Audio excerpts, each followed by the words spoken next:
خالد بن صفوان ایک روز ہشام بن عبد الملک کے یہاں مہمان ہوئے تو خلیفہ ہشام نے خالد بن صفوان سے کہا کہ کوئی ایسا قصہ سنائیے جس سے میں عبرت حاصل کروں۔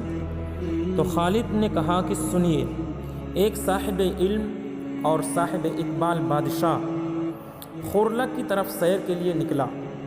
اس نے راستے میں اپنے ہمراہیوں سے پوچھا کہ بھلا یہ تو بتاؤ کہ جس قدر میں مال و متاع کا مالک ہوں، جس قدر مال و متاع میرے پاس ہے، اتنا کبھی کسی دوسرے بادشاہ کے پاس بھی ہوا ہے؟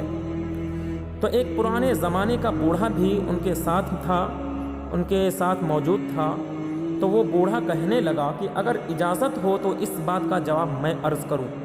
بادشاہ نے کہا کہ بہت اچھا، آپ ہی بتائیے۔ تو بوڑھے نے کہا کہ پہلے آپ ہمیں یہ بتائیں کہ جو کچھ آپ کے پاس ہے کیا اس میں کمی نہیں آئے گی؟ اور کیا یہ سارا کا سارا مال و متاع آپ کو وراثت میں نہیں ملا ہے؟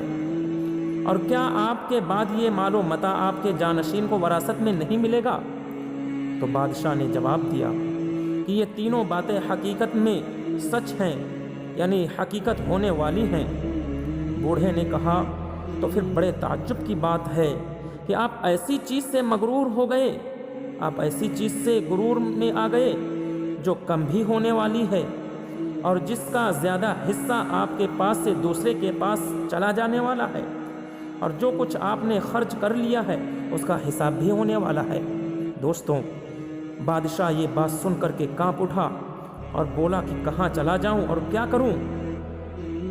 بوڑھے نے کہا کہ اگر بادشاہی کرنا چاہتا ہے تو اپنے ظاہر و باطن میں اللہ رب العزت کی اطاعت و فرما برداری کر، ورنہ یہ تخت و تاج چھوڑ اور ٹاٹ پہن کر اللہ رب العزت کی اطاعت و فرما برداری کر۔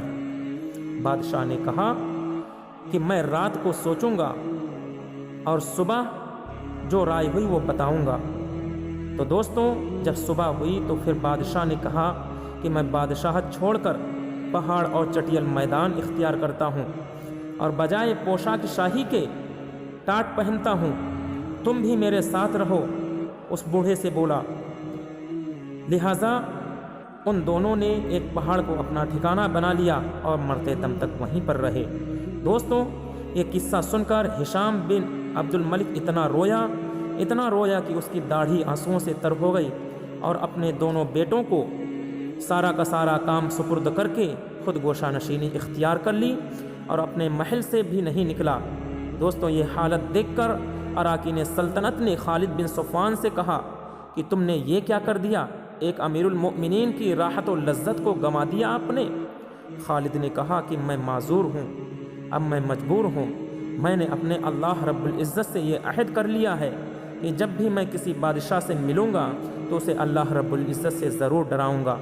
دوستوں، دنیاوی مال و متاع اور حکومت پر کبھی مغرور نہیں ہونا چاہیے۔